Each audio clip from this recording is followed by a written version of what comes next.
Sorry for the slight delay. It's a few minutes past 11 on the 5th Sunday of the month, which means it's time for a special online-only Chai and Why. Now, just remember that the only way we can get feedback from you, this is happening on YouTube, is via chat. So as this is part of our summer specials, we will be doing a lot of hands-on experiments, and we hope you can follow along with that. So with me to help, I have Supratik, who is from St. Xavier's College, Kolkata, and Nandita, who is from IACS, the Indian Association of Cultivation of Science in Kolkata. They are students right now working with me in the lab in summer, and they have kindly agreed to help me with this session. So if you're all ready, let's get started. Now, what would help is if you gathered a few things with you, if you want to follow along. So first, just get some paper. A4 sheets, used sheets is fine. Newspaper is fine. Just get some paper because we will be cutting paper and doing some experiments with it. You may want some gem clips as well. A scissor might be useful. And for the second part, where we do paper chromatography, you may wish to have, if you don't have filter paper, newspaper is fine. You change camera. You don't change camera until we really need it. Filter paper, if you don't have it, it's fine. Newspaper will work as well. Tissue paper will work. We'll show you any kind of absorbent paper will work fantastically well for the second part of the thing. Now, the main aim of what we're going to do today is to try and convince you that doing experiments in science actually involves a lot of work, because there are too many parameters and often we don't know which ones to vary. Okay, but I haven't even told them what an experiment is, no? No, I haven't told them what an experiment is. Maybe what I'll do is I will make a paper helicopter first. So paper helicopters are very easy. What I'm going to do is I'm going to take a sheet of paper. This is just a sheet of A4 sized paper. Okay, and I'm going to fold this into 4 parts. This is just A4 paper. You can take used paper, it's perfectly fine. Can you show me the zoom screen, because this is delayed? Okay, so I folded it into 4 parts. I'm going to crease it. I'm going to crease it well. I've creased it now. And I'm going to tear this into 4 pieces so that we can make 4 different helicopters out of it. Okay, you can use a scissor or you can just tear, it doesn't matter. It's fine. So I'm just going to tear this. And now what I have is 1/4 of a sheet of A4 paper. So this is 1/4 a sheet of A4 paper. And I will show you how to make a helicopter out of this. What we're going to do is we first fold this in half just so that we get some lines. We can fold it in half and make a light crease on it. That's it. So I have got half this crease, and I will tear this. I will tear this along the crease, but not entirely. I will just tear this a little bit this way. I mean, ideally you can cut it. So I've torn a little bit, and I'll fold them in 2 opposite directions. So I'm going to fold them down like this. Okay. These are going to be the wings or the rotors of my helicopter. Okay. So what I have is something like this now. And I need to make the helicopter body, for which I take this. Remember, I had folded it. I fold it again. And I will, right now I'm just going to do this. You can cut it, but I'll just tear it approximately in half. I'll open it out again and fold these things to make the body. So here it is. This is the way I fold it. So I folded it in half. I have folded this again in half. So here is my body of the helicopter, and here are the two sort of wings or rotors. And to help it, I'm going to take a gem clip.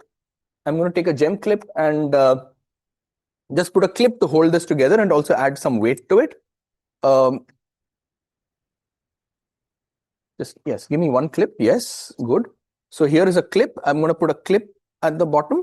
So here is a little gem clip just to hold it together. And this is my helicopter. Now I need to launch the helicopter. And the way you don't launch it, you actually just drop it.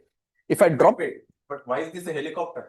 Just wait and see what happens. Just wait and see what happens to this thing.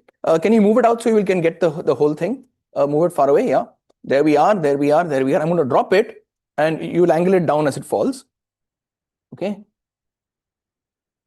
Okay. It's happened too fast. Actually, what I'm going to do is I'm going to do it out there and we'll get some more height so that you can do this better. So I'm going to actually get on top of this. You can move it back. Your camera is not working. Your mobile is not working. Yeah, this condition. I'll sort it out. Maybe you would want to stand on that far corner. I can stand on that. That's a separate table. I can stand on that table. That is very good. But I will do it here so you can actually get it. That's fine. I'm okay. All you need to do is be able to get the helicopter being dropped. Wait. Let me get the helicopter. Get the helicopter, not me. Just get the helicopter. Just move slightly back. Yeah, now You get the helicopter? Yeah. And you'll have to move it down so you can get it all the way till. Yes. Okay. I'm going to release the helicopter. Okay. Shall we do it once more just so that they can see that it actually was spinning when it came down?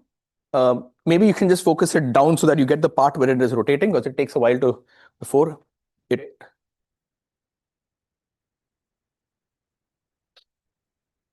Okay, so that was the paper helicopter.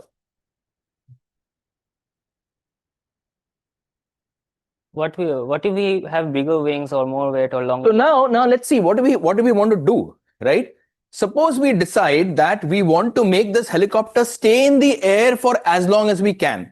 What do you think we could do, Supratik? Could we change something? Bigger wings or more weight, or bigger wings? Yeah. Put more weight. Or increase the number of clips. Increase the number of clips. That's actually increasing the weight. We could try a different paper, maybe. Paper, yeah. So let me write these things down. Let me write these things down somewhere. We don't need all these. Can we just get rid of this? And one sec, I'll just get rid of that we don't have to move. Okay. Just hang on. We'll get the blackboard in a bit. Because we don't have anything to project today at all. Blackboards are good. We can write stuff on them.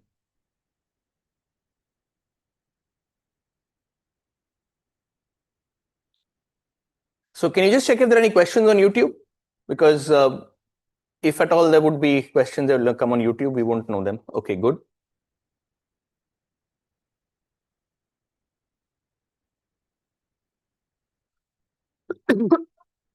Can you put in the chat, please put your questions on YouTube? Please put your questions in the chat. Okay, I think this is good. There's enough Blackboard for us now. Oh, I think it'll stop automatically once it goes up. Okay, great. So what I have is, let me draw this again. So is the board visible? Wait. Just a second. Yeah.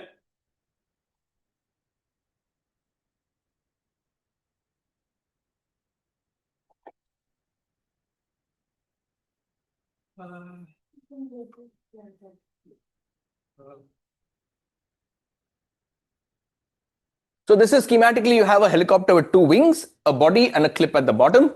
And now if you want to increase the time in flight, what are the parameters?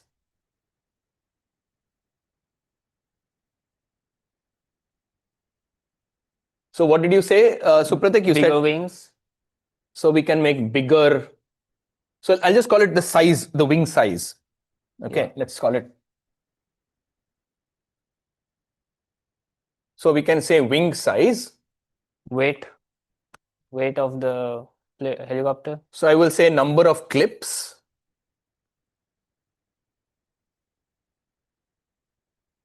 Okay, then Length of the body. So, okay, that is going to be dependent on this anyway, but we can say Different paper. length of body.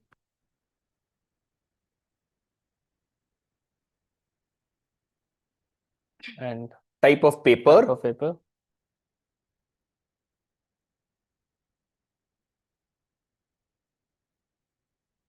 And release height. And release height. Okay, the height. Yeah.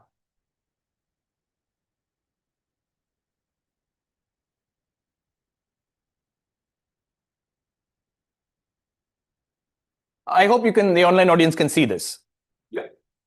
Okay, so now we have this and we can vary this, right? So suppose we say wing size can be small, medium, large. Number of clips can be 0, 1 or 2. Length of the body can again be, say, small, medium, large. Type of paper can be thin, normal,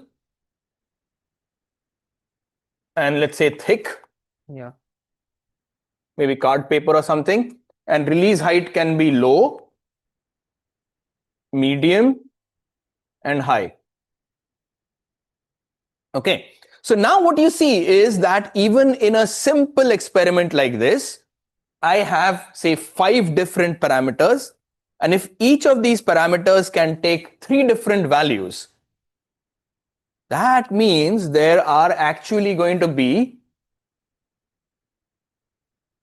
3 raised to 5, 243 different experiments we will have to do to figure out which of these actually stays in the air for a long time. And we can change this. This time we said, okay, we want it to stay in the air for the longest time. Of course, it might mean that it stays in the air, but it drifts. We may say that, no, it has to also land just vertically below where I drop it. So the accuracy of finding the target, that could be one parameter. So you have to decide what do you want to optimize for and decide which of these combinations is going to be the best. And this is experimental design. Now, why is this important? Because clearly we cannot do 243 experiments. We have to figure out how do we do this by not doing all the experiments. Of course, this is where the physics part of it comes in, that you use intuition. Obviously, one of these I can eliminate. Of course, if I drop it from the highest place, it's going to stay in the air for the longest time. Yeah. So I know that in this one, I will probably choose this is my parameter. Okay. The other ones are not so obvious. We'll probably have to do it. But let's just try and do 2 of them. Let's just change the wing size. Let's just try doing 2 with different wings or with different weights. So since we have paper over here, I'm going to use this paper itself, and you can try this at home as well. What we will do is we have this one which has what I would call a medium size of wings. Okay. I'm going to make one with very long wings. So I'm going to tear it almost till the end. See, in this case, what we are doing is all the size of the paper is constant. We are doing it all with the same size of the paper. We are not changing the type of paper as yet. Okay, so here is something with long wings, very long wings, and I'll make a body for this. Okay, I could have done this more elegantly, but it's okay for now. And we'll put a clip.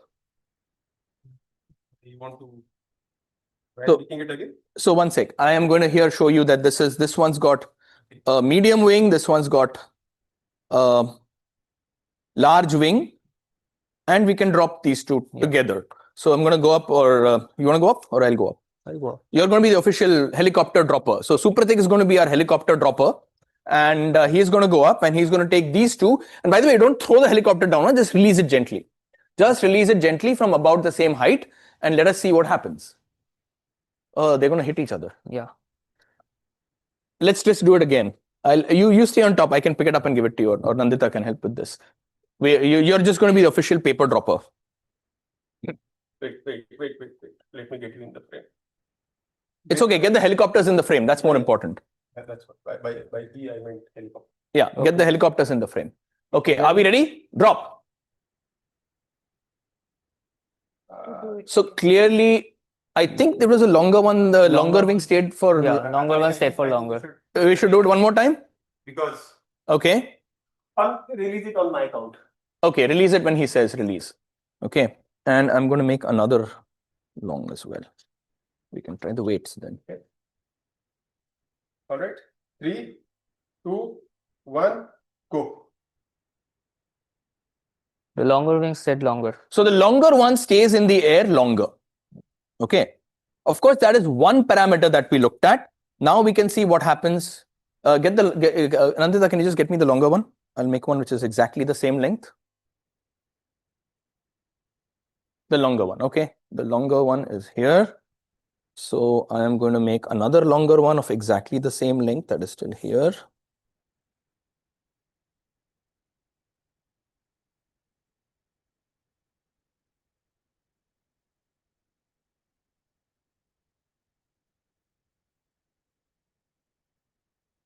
So these 2 helicopters should ideally have the same wing length. Yes, they do. Except I'm going to make another change to this now, that in the body, instead of 1 clip,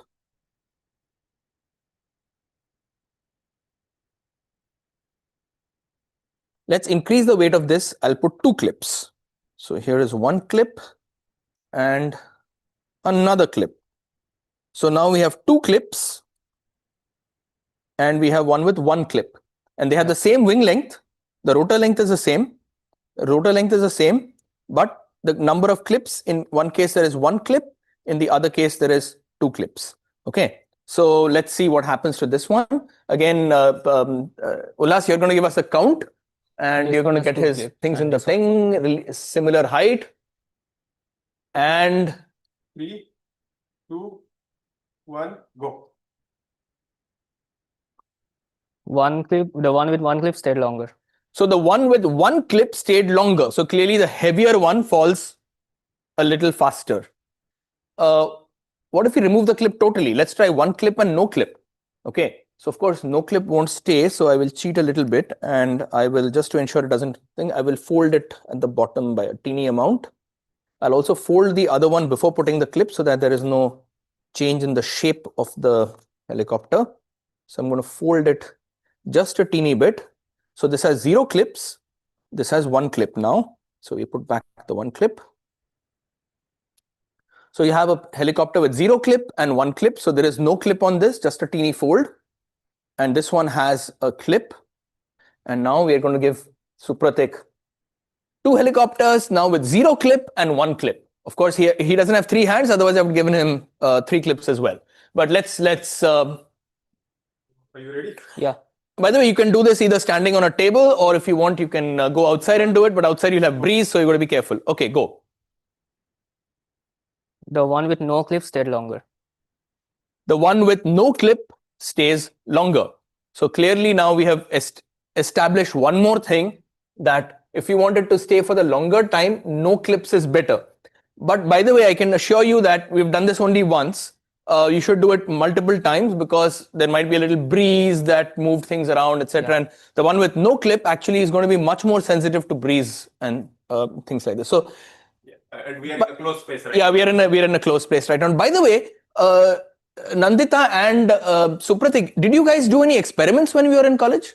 Yeah. What kind of experiment did you do? Pendulum. You did a pendulum experiment. He's a physics student. Nandita, you're in chemistry. What did you do? I've done many titrations. You've done many titrations. So when you did a pendulum experiment, did they ask you, when you measured the length of the swinging of the pendulum, did you measure it only once, No. or did they ask you to measure it multiple times? 5 times, 3 times. You measured it 3 times or 5 times. In your titration, you went drop, drop, drop, drop. Cling, the color changes, right? Yes. Did you do it once? I've done 3 to 5 3 to 5 times. Why did you do it 3 to 5 times?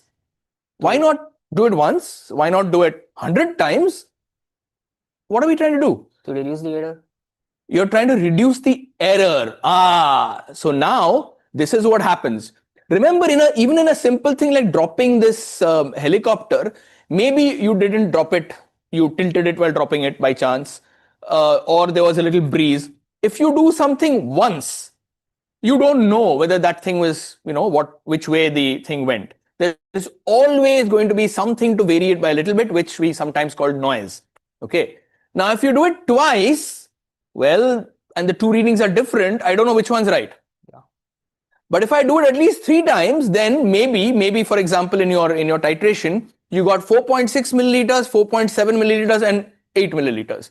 Clearly, you know that the 8 one is likely to be something off. So I'll do it one more time, and maybe I'll get 4.6, 4.7, 4.7. Then I know that I should take these 3.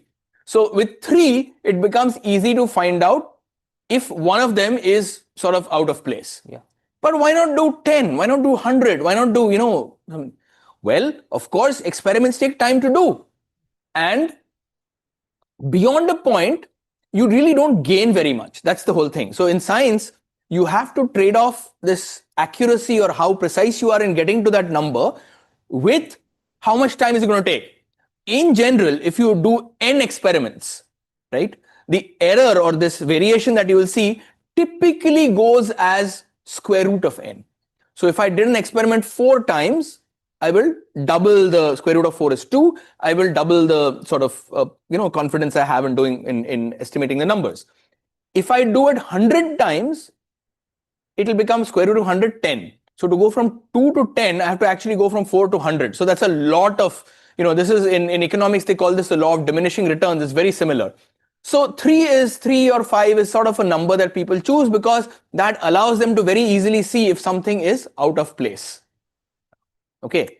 Now, this kind of experimental design comes in almost everything. Now, of course, we did some things where we could easily show 2 of the parameters, how they varied. But in general, there is an entire theory of experimental design.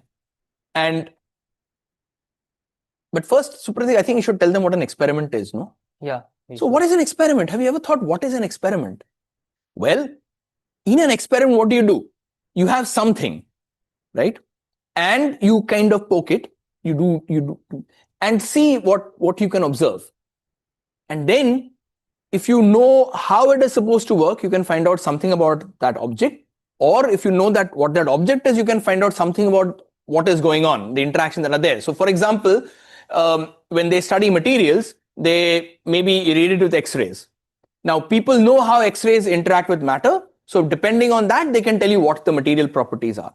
Or if you go to a place like CERN, they take electrons and they bang them against protons or protons against protons or whatever it is. They bang particles together and see what new things come up. They learn about what are the interactions there. So these are the things. Now, always remember in experiments, you will measure something, what you want to measure, but you'll always have some variation, which we call noise. Okay. So now people obviously will repeat readings 3 times or 5 times or whatever, but more importantly, they cannot do 243 experiments. So what do? So there are many things. What we were doing is trial and error. In fact, it's a little better. It's called adaptive trial and error because we used intuition to filter out one. We did this. Now for the rest of them, I will not bother. I will stick to 0 clips only when I change the paper thickness and when I change the thing. I will not bother. Once I know something is the best out of this lot, I'll keep it at that and work on the other ones. Okay. But actually this works for, small number of things. For helicopters, which we can do, it's okay. In general, there are lots of very well developed, the science of how to do experiments is itself a science, right? And one of the biggest pioneers in this was a gentleman called C.R. Rao, who in 1947 came up with an idea of something called orthogonal arrays. You can arrange things so that you can figure out what are the parameter combinations that you need. There are ways of minimizing it.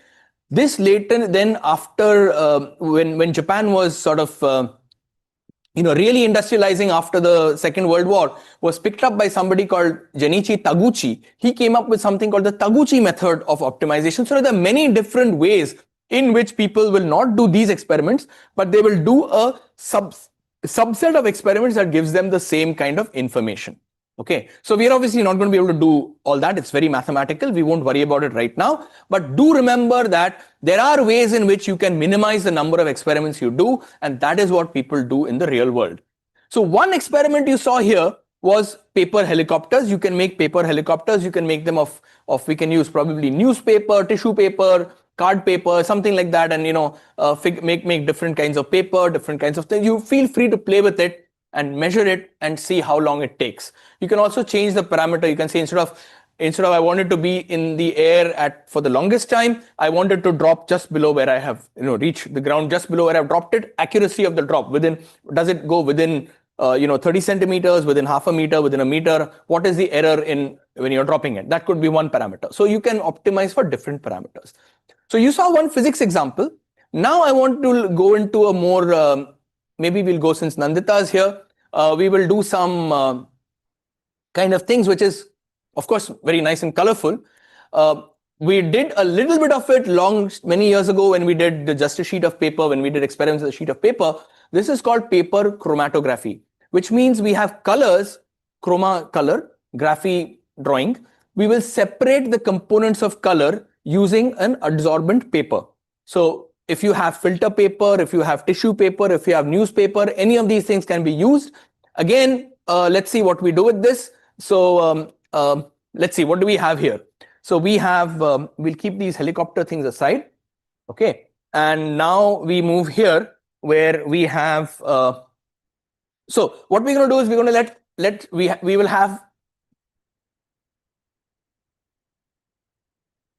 let's get the experimental setup to the middle here. We have different solvents, there's water. We will better do this. We have filter paper, we have tissue paper, we have lots of different kinds of papers. Several of these things can be found in home. Yeah. So this is just some bigger tissue paper. If you don't have filter paper, it's fine. There's newspaper that's available. Newspaper works very well. We have newspaper, we have marker pens. We have marker pens of different types. There are permanent markers, there are sketch pens. So what are we going to do in short? In short, okay, we'll make a mark on the paper and mark of a sketch pen or a marker pen, and we will allow some water or some other solvent to sort of go through that paper and see if it can dissolve that ink which is there. Many of these inks are not a single dye, it's not a single color, they're made up of different colors combined, and these colors sort of they adhere to the paper, the cellulose in the paper differently. So they will dissolve they'll sort of move along this paper at different rates, and the colors sort of get separated. This is what happens. We will do just one example to show you. Now, we had plastic glasses, we have plastic glasses, but remember the glass has a lip, and I'd like to, you hold your thing steady, I'll move the glass. I like to clip the paper to the edge. So what we have done actually is we've taken a few glasses and we have just cut their lips. We have cut their lips so that, we've just cut the top of the glass so that we can easily clip a paper onto this. And I'm going to actually start with a filter paper. Here is a filter paper. Okay. And I'm going to cut a strip out of this with a scissor. We'll cut a strip. Okay. And we will do it with just tap water. What other kinds of waters you have? You seem to have made a lot of different solutions here. We have salt water. Yeah. You have salt water. Oh, wow. You know what you should do if you have salt water? We can do another very cool experiment. What you should do is, I'll get a glass slide. Let me just get a glass slide from someone. Yeah, take a glass slide. And, we had done this yesterday. I hope it dried. It may not. So we have a glass slide. And we're just going to put a drop of salt water on this. So can you just, there's a glass slide. Where's your salt water? This is salt water? It's written. That's salt water. Okay. Yeah. So what we will do is we will just put a drop of salt water on this. Okay. Yes. That is just salt water. You probably can't see it. I mean, maybe it's better. Yeah, there it is. The drop of salt water, and we will let it dry. And we'll see what we see when it dries. Now, of course, she did this yesterday and we kept it in the sun, so it's dried nicely. We'll show you that at the end, but right now let's see if this dries before our thing is over. But now, right now, I have these glasses. I have a strip, and let me. Nandita, what color do you like? Brown, green, gray? Gray. Gray. Okay, gray. So we're going to take gray. So here is a gray marker, gray. I'm going to put a line on this. Okay, I'm just going to put a line, and I will put it here on the edge of on the glass, and just so that it doesn't move, I'm going to take a clip and just clip it here to the edge. Okay, so here it is. Here is the go outside. Yeah, go out. Good. And now I'll just add some tap water. So this is tap water. This is a sketch pen marker. Hopefully, it's soluble in water. We pour some water. So the water is now getting absorbed by the filter paper, and it's going to move by what is called capillary action. There are small things, and you can now see that the ink is sort of slowly spreading. Okay, and maybe what I'll do is I'll do another one with the greens just so that there's some variation. I like green.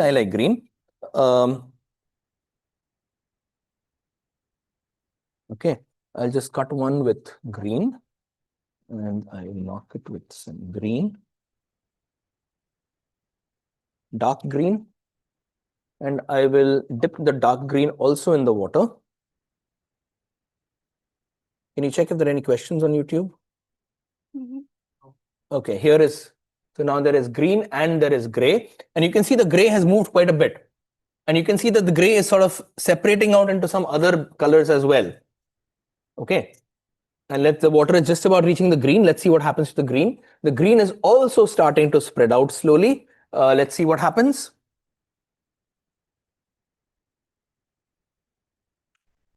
Okay, let that happen for a few minutes. Ulas, come here. Nandita, come here. So now, just as we had the different parameters for working with the helicopters, let's see what all happens.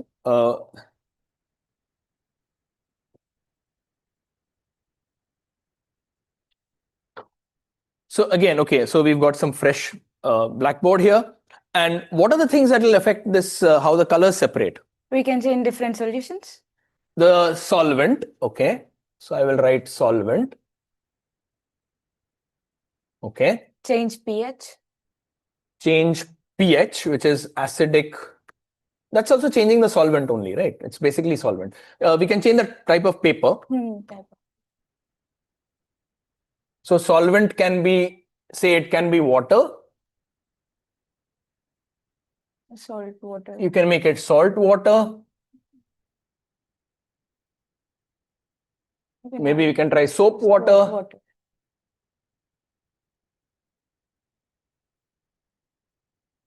The paper, it can be, say, tissue paper.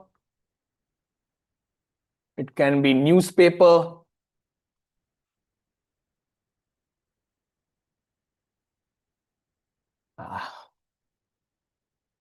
Can be filter paper, etc. Even type of pen. The ink, Yeah, ink. it can be a sketch pen. Permanent marker. Can be a marker. Could be a ball pen. Okay. We can try the temperature. Okay, it could be hot. It could be cold. Okay. So there are actually many things that we could try. Oh, wait. This is almost getting done, right? Come back here. Let's see what's going on here till then. Now you can see that the green has certainly broken up into a blue and something else below it. The blue seems to be going ahead. Move it back up a bit. Yeah, it's not focused. There it is. Get it in the. Okay. So the green has broken up into let me use this. This is a pointer. So there is a blue layer on top and a yellowish layer at the bottom. Whereas for the gray, it has also broken up into something like a there is a bluish thing and there is a sort of blackish thing or a pinkish blackish thing over here. So this with water. I'm going to take this out. We'll keep these. We let them dry, and we will try something else right now. So I like the. So that can you we'll keep this on the white paper. Maybe it'll be easier to see the colors. That is, yeah. That was the gray, and that was the green. So you can see they have sort of split into different colors. Now it appears that the entire mark has shifted. The entire mark has shifted. There is no mark left at the bottom at all. So now let's do one thing. Let's try what happens if I put a permanent marker. So we have some permanent markers. Okay, we have red and we have black. So let's get two more strips. So on one I have a black marker. On one I will have a red marker. You can put both of them. Where? On the same paper? Yes. Okay, fine. I'll put half and half. I'll put red here. And I will put black there. So there is a spot of red and a spot of black. And let's cut this so that it actually doesn't. And again, I'm going to put it in water, the same water thing. We put it down so it just touches the water. And I will clip it here.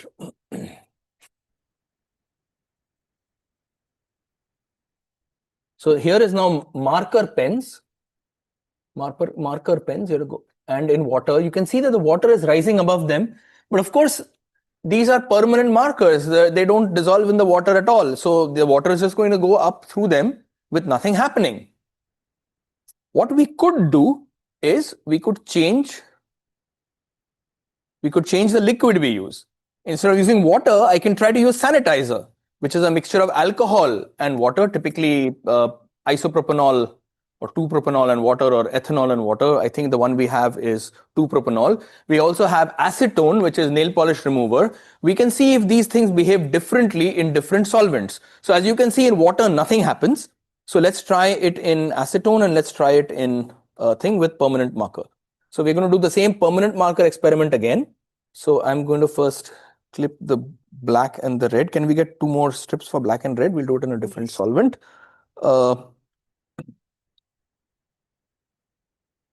Let me clip it. So you can see in the water, there's nothing happening. The water has risen almost halfway, but nothing is happening here. This is 1. So we have another glass with 2 strips of red and black, and we will take 1 more glass with red and black. So here we are comparing the effect of different solvents for something which is not dissolving in water. So we're going to try isopropanol, and we're going to try acetone. Okay, so this is isopropanol. I shall pour some, and then you can. So this one is This one is water, where nothing is happening. what There's you are no holding movement. is water. Yes. Now you have Now I'm going to pour isopropanol in this, which is effectively sanitizer, and let it touch it and see what happens when the liquid slowly rises. And we have another one, which is acetone, which is essentially nail polish remover, and let's see whether that does anything different, because it might depend on the solvent as well. Okay, so here is a little bit of, pour very little. You want to keep below the mark. keep them side by side. Yeah, they are side by side. And you can see that in this case, compared to the water, something is happening. The middle one, the mark is certainly spreading, and the extreme one, which is acetone, it's spreading as well. But they certainly look different, right? And you can see that the acetone is climbing much faster than the other one is. Okay, clearly water, nothing happened. Here, there is something happening. This one is isopropanol, something happening there, and acetone, it is climbing much faster. The acetone also seems to take the entire mark up, whereas the isopropanol is spreading it out a bit. So it's a little different. It all clearly. depends on how solvent is interacting. It all depends on how the solvent interacts. Okay. What we can do with a sketch pen is do this again, but instead of water, let's try salt water and soap water or something like that. Okay. So let's do salt water, soap water with a sketch pen. Meanwhile, we will let this look how different it is now. See, the acetone is almost climbed up totally here. This one is halfway, and here the water has climbed totally. The water is up there, but nothing has happened. So I'm going to take this out, and we'll also keep this on the paper to show you. This is water, where So nothing has water moved. basically changes the pH. This is isopropanol for the black, isopropanol for the red. And you can clearly see that these were the original lines. So there was some part of the marker which didn't dissolve in isopropanol at all. This is now acetone. Acetone, the marker has much more of the dye has dissolved in it, because the original line is much fainter. The original line is much fainter here compared to this. So you can see how the colors are spreading out. Now let's keep these things aside, and we'll get 3 new glasses. It's okay, we have glasses here. This is water, right? This is just water. Yeah. So we have plain water here, and we will keep salt water, and we'll make some soap water there. Okay. So you have some, of course, first we need to get we'll get our little strips, and we will put some colors on them. Let me try light green for a change. What do you think? Light green? It'll show something interesting. Okay, light green. So we will put light green. You can do this with any sketch pen marker. So light green, and light green.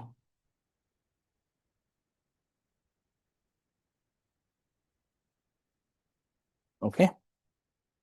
So I will first clip it onto these glasses, and we will have to make the soap solution as well. So just let me just clip this on.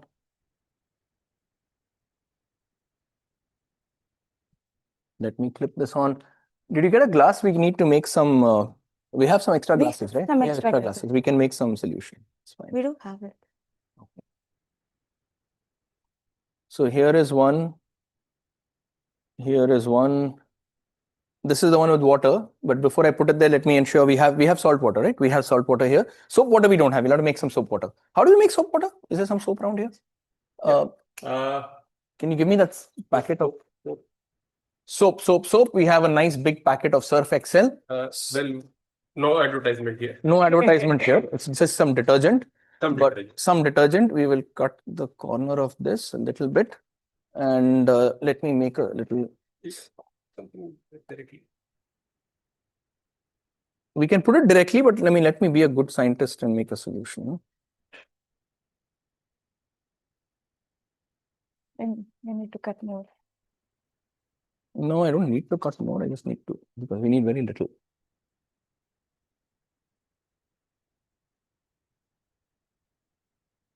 I think that much is enough. Put some water.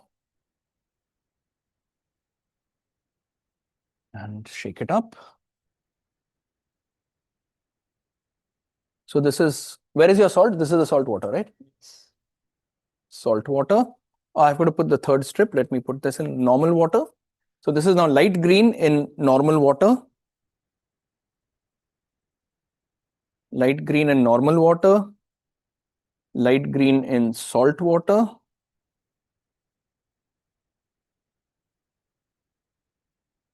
And see, this is why I didn't put it, because not all of it dissolves. And light green in soap water.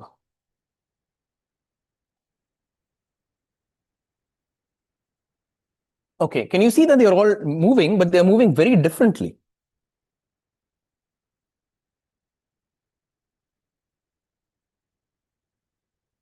And this is the soap water, which is actually not separating it very much. Okay, whereas the salt water, you can see that the blue and the yellow are almost very distinct here. I don't know if you can do that. This one is, there is a streak of blue that is running up, but here you can, in salt water, can you see how the yellow and the blue are looking very different? Actually, we'll put it out once we are done with it so that we can see it later. Now I think now it is visible that the yellow and the blue are very different in salt water compared to normal water. This is normal water. Okay. And this is soap water, where the entire thing seems to, yes, there is some separation. The blue is certainly separated, but the entire thing seems to have gone up, and it's gone up much faster. So again, it depends on how long you wait. If you wait too much, everything will just go to the other end. So you can't wait for too long. You have to do it when it is still not completed the rest of the thing. I think this is good enough for now. I'm going to take it out and put it on this white sheet so we can see it better. I'll just get another white sheet here. And I will put it on this white sheet. So this is plain water. This is plain water. This is salt water.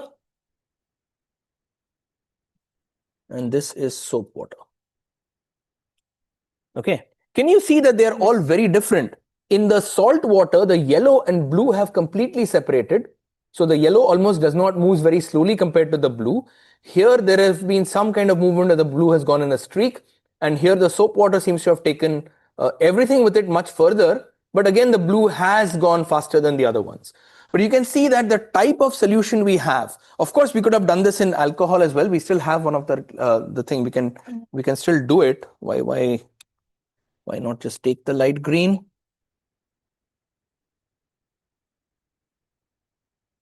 Is this? Be brown too. This is empty. Yes. Yeah, give me one of these which have the liquid. No, this is. Maybe water. That's water. That's isopropanol. We can put brown too. Okay, you can put brown, fine. But let's do green because we have a comparison of green and the other ones. So this is green in isopropanol, and I will just let it spread out and see what happens to it. This is not yet hit the dye. The moment it hits the line, it's going to start doing something. Yes, it's hit the line right now. It's going to start spreading out. You want to try brown? Sure, we can try brown. Brown in what? Brown in all the three. All the three. Yes. We can do it in all the three again. Oh, this is the soap water. Wait. So we get brown. Okay. Nandita likes brown. We shall do brown. So we make a brown line. A brown line.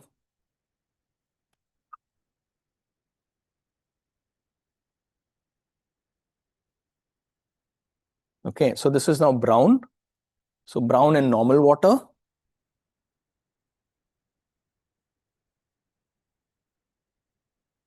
That's brown in normal water. Let's do brown in salt water.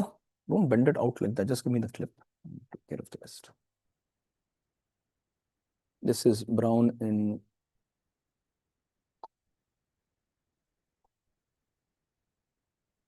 salt water and brown in soap water.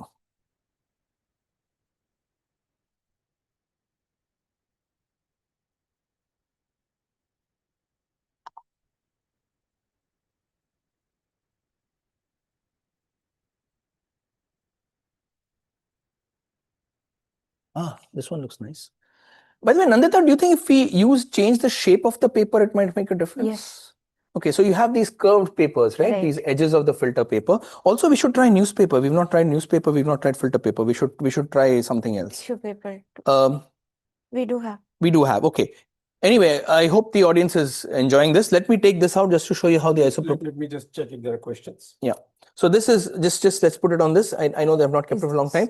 This is isopropanol, and the isopropanol clearly did not dissolve as much of the green as the water did. But again, the yellow was slower, the blue was faster, the blue has moved up, right? But I think salt water gave us the best separation over here. The soap water and the other ones were I mean, clearly there is a difference. Okay, now what I want to show you is newspaper, which is the most standard thing we have home. I have a standard newspaper with me.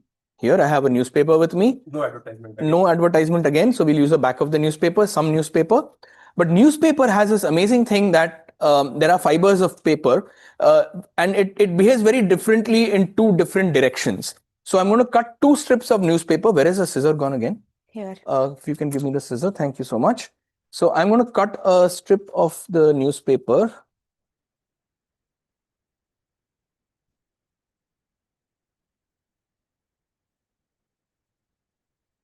I think we got some different results with horizontal and vertical. Yeah. So that's what I'm going to take a little thicker strip actually. So I'm going to cut it from here.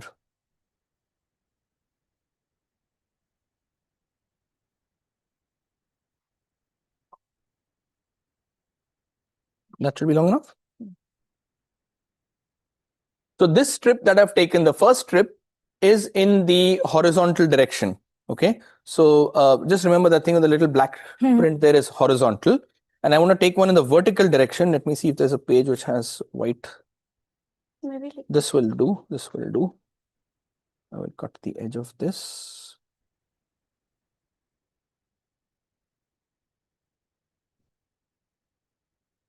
There's something here. Okay. So how is the brown looking? Again, it looks very different. Okay, and again, I should take it out before it reaches the top. So this is, again, the middle is, this is salt water. This is normal water, and this is soap water. So this is why you see soap water is good at washing things. It's not on the screen. Okay, now it is. That's YouTube, not the Zoom is. Okay, so basically you can see soap water has almost removed the entire brown stain from here and pushed it away. Salt and thing are behaving differently, clearly behaving differently. But let's do one thing. Let's get one of these curved. Okay, let's use the newspaper one first. So this is the horizontal stripe, and the vertical stripe is here. This is newspaper. I will also use, this is a tissue paper that I have. This is a piece of tissue paper, so I'll just cut a strip from the edge of this. Again, this seems to be having a weave in one direction, so this is tissue paper this way, and we'll cut tissue paper the other way.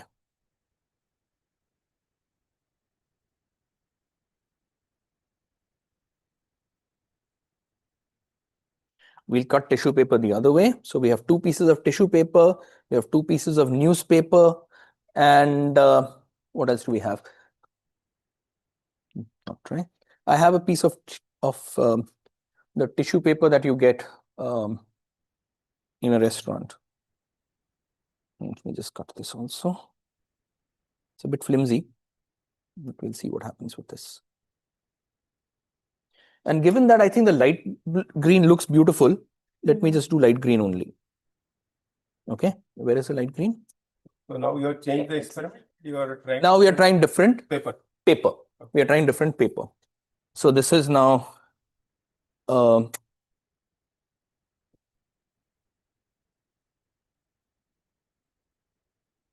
this is newspaper.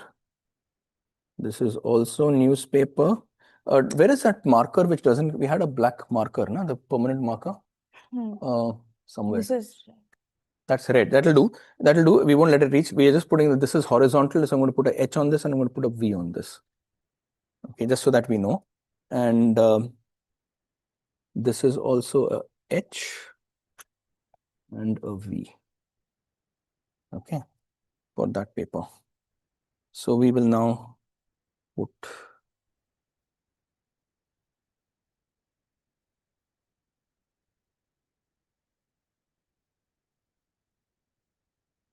and tissue paper.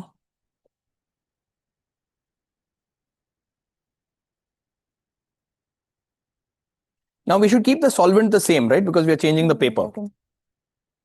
So what we will do is we'll probably put all of them in salt water because salt water seems to give us the best separations, right? So this is salt water and I'm going to pour the salt water back so I can put these in the salt water without starting the experiment so that they start on time.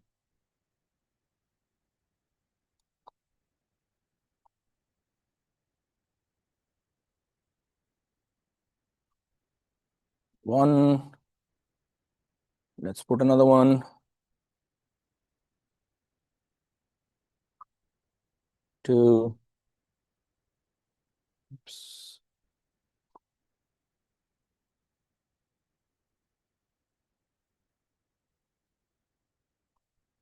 Three.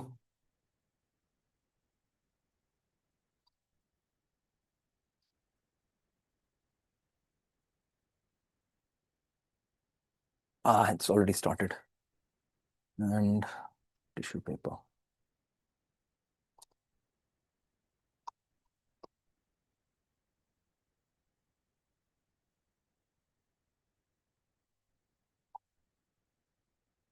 And where is the salt water? This is salt water.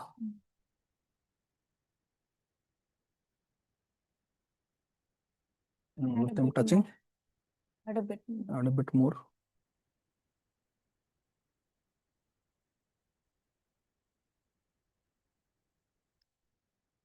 I think that should be good.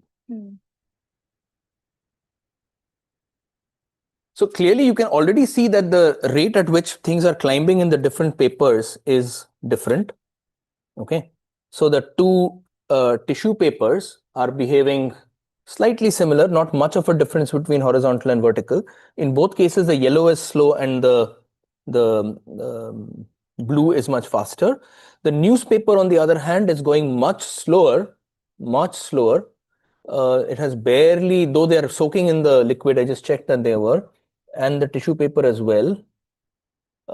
It's not, it is now, it has started climbing. It has passed the thing in both of them. But, so I'm going to remove the tissues. So let us keep this as normal filter paper, filter paper, filter paper, filter paper. And this is now, okay, we will move these away to another sheet, the browns. Actually, we'll put this on, this is one sheet. We'll make another sheet over here. This is now the, whoops, horizontal of one kind of tissue. This is horizontal of the other. Sorry, this is a vertical version. You can see, I'll explain why the thing is more gone out that way. And these things are still climbing. Now, if the fibers, just remember, paper has fibers, right? The fibers are arranged in a particular direction. The water obviously flows much faster this way along the fibers than if it goes across the fibers. So that is why in one direction it tends to be slightly faster than the other. I am going to, I don't know why the newspaper is behaving so slow with the salt. Maybe we should have put it in normal water. We take it and put This is the very thin tissue. Again, it has separated, but looks very different. And the newspaper actually, nothing much has happened. Oh, it's not even, yeah, it's barely reached there in one case. And oh, it's not even reached. That's the problem. It's soaking very, very, very slowly. So I think it's a problem with salt water. Let me try newspaper in normal water or in soap water, which we know will go. Let's take this experiment to conclusion. Yeah, There so are- here, clearly in the same amount of time, or a little bit, you can see that in this one, it went almost all the way. So what you did right now was you had papers, I had different Some papers and different solvents. the same different- solvent, Yeah. same solvent. We had salt water in all of them. No, in this. In this, it's the solvent is salt water for all of them. This is put together one set of experiment. This is no, these are all different sets because in this, the ink was the same, the solvent was different. Here, the solvent is the same, the paper is different. So we've done different variations of this, and you know, It's one experiment. they're part of the same experiment. They're all part of paper chromatography. Now the thing is this: just remember, here we are dealing with hardly 2 or 3 parameters and something. In a real industrial chemistry setting, there could be 20 parameters, and there is just no way that you can do experiments like this where you vary things one at a time and try and find out what's going on.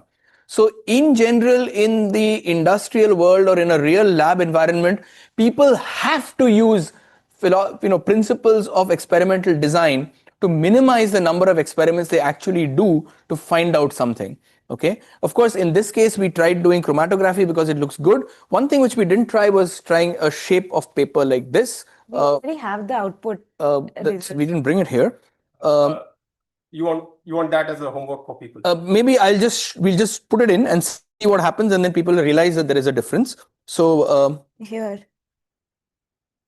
no, we have this. We'll take a big one, and I'll just take which one works better? Gray. We've not done gray so far. Let's just try gray. Let's try gray. We've never done gray, so we'll just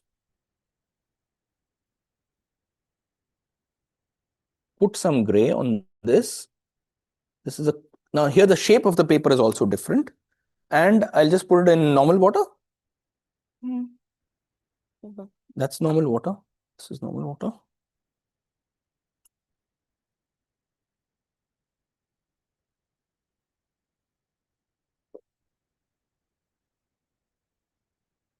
And while we discuss, we can sort of see what happens to the gray as it moves up. And by the way, whatever happened to your salt drop? Has it dried? But you had one from yesterday, no? Yeah, we do that one, which has dried. This one, I mean, the original sample, we're not able to find it, but then we have the picture of it. Okay. Can you just show us the picture? So you need to You screenshot. just show it on your phone. Just show it on your phone. We'll look at the phone, or I have it on my phone as well. Yeah, I will be able to show it.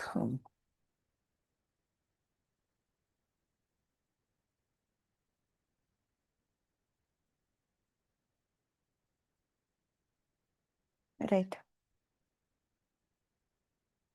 Yes. Okay, good. So you can see that at the edge of the drop, it actually forms very nice crystals. And of course, you're just looking at a picture on the phone, which is not super clear. But if you could, if it was very clear, you would actually see that these crystals are perfect cubes because salt crystallizes in a cubic fashion. So can you somehow do something with the brightness and be able to reduce it or something so that this guy can pick it up? Or else Just keep it on it's steady. Yeah, and now let's see if no, the reflection from the tube light is there. Let's tilt it a bit. Okay. Hold it like this. You hold it like this. Yeah, this way. Fill the frame. But there is reflection. Sir, maybe we can just present it. Sir, you do have. It's not happening, so it's okay. Fine. But the idea is this: you get what is called the coffee stain effect or the coffee ring effect. When a drop dries up, the particles generally tend to go to the side, and then you will get a thing on the side. Okay, doesn't matter. Meanwhile, we are generating a very nice color picture over here. So let me lift this out. And you can see this. This is a nice piece of artwork. We can keep it over here. So again, depending on the shape, you tend to get beautiful pictures or beautiful color patterns that result from, of course, you can see now that the gray color was a mixture of so many colors. There was a blue, there was an orange, there was a pinkish color. All these colors were combined to make the gray sketch pen color. So yeah, this gives you an idea of the different things you can do at home with the kind of papers that are available, the kind of, okay, you could go and see that the newspaper has finally soaked a bit and it's only the yellow that is moving in the newspaper and not the blue. The blue has not moved very much. I will put some more light on it perhaps, just a second. If I put some light on this, you can see that the yellow has moved on the newspaper. The blue hasn't moved at all. The green. Green. No, the green here, which was the blue was moving faster than the yellow. In this case, it is only the yellow which has moved. The vertical. In the vertical case, the yellow has moved, and the green has not. I mean, the blue has not really moved at all. The movement is much slower in the horizontal paper. The vertical one is faster. Again, it depends on the direction of the fibers. So the fibers must be arranged along the vertical direction of the newspaper. Okay, so yeah, that's probably. Do we have anything else to show right now? Or is that it? Are there questions? Can we see if there are questions? If not, I have some interesting questions to ask. Are there any questions? No. No, not yet. Okay. If you have questions later on, for those who are watching, going to watch it recorded, please feel free. We'll put it in the chat. We'll put the email address outreach@tifr.res.in. Send us your questions there and we will try and address them. Now, let me ask you a question. What do you think happens, let's say in the paper helicopter case, if there is no air? If we dropped it in vacuum, think about it. Would it spin? Would it not spin? Would it fall exactly where it is? What would happen? And for the chromatography case, let me also give you a question to think about. We tried marker pens, we tried sketch pens. What do you think would happen with ball pen ink? Does this tell you what would happen in case of, instead of paper, if I use cloth? Does this help tell you if I have a particular stain, what would be a good way to get rid of it? Does it tell you sometimes why when you wash a certain stain on the cloth, one color, it changes color because maybe it was a mixture of colors. One color got washed away, but the other one was stuck to the fabric. That particular solvent could not remove that color. So there are a lot of practical applications of things like which we do for fun in paper chromatography as well in the real world. So please do look at it. And for those who are interested in the next ChaiNY, it's going to be happening at Prithvi on the first Sunday of which is 7th of June. 7th of June. It's going to be done by the computer science outreach team. They're going to do some fun demonstrations and experiments involving things that are studied in computer science. So you can join us at Prithvi Theatre for that. On that note, thanks a lot for watching. Thanks Nandita and Supratik. Thank you so much. It's been a pleasure to try and do all these experiments. We tried to demonstrate some of them which we have tried out. We've not tried out all the parameters that we've spoken about here in this thing. There are so many experiments that we really can't do all of them. Typically in the real world of research, you would use some very formal theory of how you would like to optimize the number of experiments we do. You probably do not do changing parameters one at a time because it would take way too long. That's the moral of the story, that actually hidden behind any kind of experimentation is the science of how to do an experiment as well, right? So thanks a lot. A bit about the younger. Yeah, the younger crowd. You want to say something about yourself? Supratik is a physics major from St. Xavier's College, Kolkata, and Nandita is majoring in chemistry with a minor in physics from the Indian Association of Cultivation of Science in Kolkata. They are part of the National Initiative for Undergraduate Science, NIUS, at HBCSE, and they're doing their summer projects in our group at TIFR, and we sort of got them excited about trying to do some interesting experiments as well. There's something about energies as well. Okay. So Okay. probably people already On know. that note, yeah, thanks a lot and keep watching Chai and Why.